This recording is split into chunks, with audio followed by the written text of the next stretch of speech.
بسم اللہ الرحمن الرحیم یا ایہا الذین آمنوا ان تتقوا اللہ یجعل لکم فرقانا۔ ہم کل سے جنگ کے قوانین پڑھ رہے ہیں جو اللہ تعالیٰ نے ایمان والوں کو سکھائے، ایمان والوں کے لیے اخذ فرمائے۔ اور یہ 5واں قانون ہے مسلمانوں کے لیے کہ جنگ کے دوران، غزوہ کے دوران یعنی جہاد کے وقت اللہ تعالیٰ سے ڈرتے ہوئے اور تقوی اختیار کیے رکھو، اور اگر تم ایسا کرو گے تو اللہ تعالیٰ یجعل لکم فرقانا، تمہیں حق اور باطل میں فرق کرنے کی قوت عطا فرمائے گا۔ اور یہ ہر لحاظ سے جسمانی قوت یعنی دشمن کا مقابلہ کر سکو گے، اور ذہنی قوت اللہ تعالیٰ عطا فرمائیں گے، ذہانت عطا فرما دیں گے، بصیرت عطا فرما دیں گے کہ تم حق اور باطل میں فرق کر سکو گے اور باطل کا مقابلہ کر سکو گے۔ تو اس لیے کل بھی ہم نے یہ بات کی تھی کہ مجاہد کو بہت زیادہ متقی ہونا چاہیے، ہر انسان کو، ہر مسلمان کو متقی ہونا چاہیے، لیکن خاص طور پہ جو اللہ کی راہ میں اپنی جان ہتھیلی پہ رکھ کے میدان میں چلا جاتا ہے، اس کو چاہیے کہ وہ ہر وقت اللہ تعالیٰ کے ذکر میں رہے، پاکیزہ رہے، باوضو رہے، اور عبادت جب بھی اس کو موقع ملے عبادت کرتا رہے، تلاوت کرتا رہے۔ تو اس صورت میں اللہ تعالیٰ اس کے لیے ساری قوتیں اس کی جو ہیں وہ مضبوط فرما دیں گے اور راستے آسان فرما دیں گے۔ اور وَيُكَفِّرْ عَنْكُمْ سَيِّئَاتِكُمْ، اس طرح اللہ تعالیٰ تم سے تمہاری غلطیاں جو ہیں وہ معاف فرمائیں گے، وَيَغْفِرْ لَكُمْ، اور تمہیں تمہارے گناہ معاف کر دیں گے، تمہاری خطائیں دور کر دیں گی۔ یعنی اگر کوئی عادتاً کوئی گناہ کرتے ہو تو وہ عادتیں اللہ تعالیٰ غلط عادات ختم فرما دیں گے اور گناہ جو ہیں وہ بخش دیں گے۔ واللہ ذو الفضل العظیم، اور اللہ تعالیٰ بڑے فضل والے ہیں۔ وَإِذْ يَمْكُرُ بِكَ الَّذِينَ كَفَرُوا لِيُثْبِتُوكَ، اب یہاں پہ جو ہے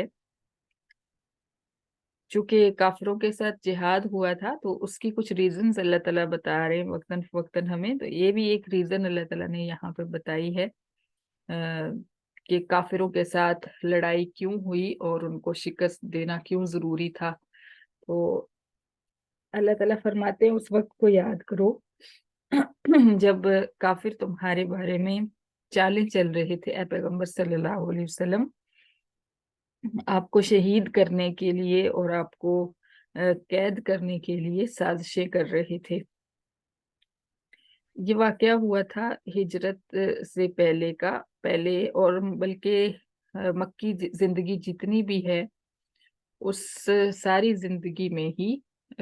کافر چالیں چلتے رہے۔ تو ایک دفعہ ایسا ہوا کہ انہوں نے آپ صلی اللہ علیہ وسلم کو معاہدہ کرنے کے لیے بلایا ایک جگہ پہ، لیکن انہوں نے ارادہ کیا ہوا تھا کہ جب آپ ایک دیوار کے پاس آ کر بیٹھیں گے تو ہم اوپر سے پتھر گرا کے آپ کو شہید کر دیں گے۔ تو اللہ تعالیٰ نے آپ کو وہاں سے پہلے سے ہی آگاہ فرما دیا حضرت جبرائیل امین کو بھیج کے، تو اس طرح سے آپ صلی اللہ علیہ وسلم کو اللہ تعالیٰ نے محفوظ رکھا ان کی چالوں سے۔ تو بہرحال یہ چالیں پوری مکی زندگی میں 13 سال تک یہ لوگ چلتے رہے۔ او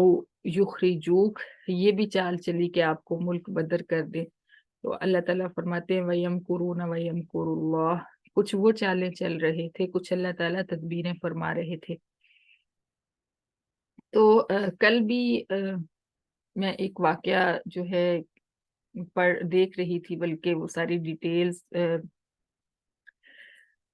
طائف میں جو آپ صلی اللہ علیہ وسلم کے ساتھ سلوک ہوا تھا، اور وہاں پہ آپ صلی اللہ علیہ وسلم کے اوپر اتنے زیادہ ان گنڈوں نے پتھر برسائے کہ آپ کی پنڈلیاں زخمی ہو گئی، بلکہ پورا جسم زخمی ہو گیا، اور آپ کے لہو سے، خون سے جوتے جو ہیں وہ آپ کے پاؤں کے ساتھ چپکنے لگے۔ تو اس وقت آپ صلی اللہ علیہ وسلم نے ایک دعا مانگی تھی بہت، جس کو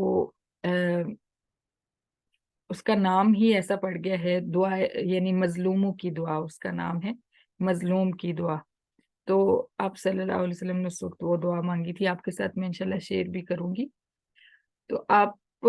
نے جتنی بھی زندگی مکہ میں گزاری وہ ساری مظلومانہ زندگی تھی، آپ کی بھی اور آپ کے صحابہ کی بھی، اور کافر ہر لمحہ یہ چالیں چلتے تھے کہ کس طرح آپ صلی اللہ علیہ وسلم کو اور آپ کے ساتھیوں کو ختم کر دیں، اور کچھ خیر خواہ جو ہوتے تھے وہ آ کے آپ کو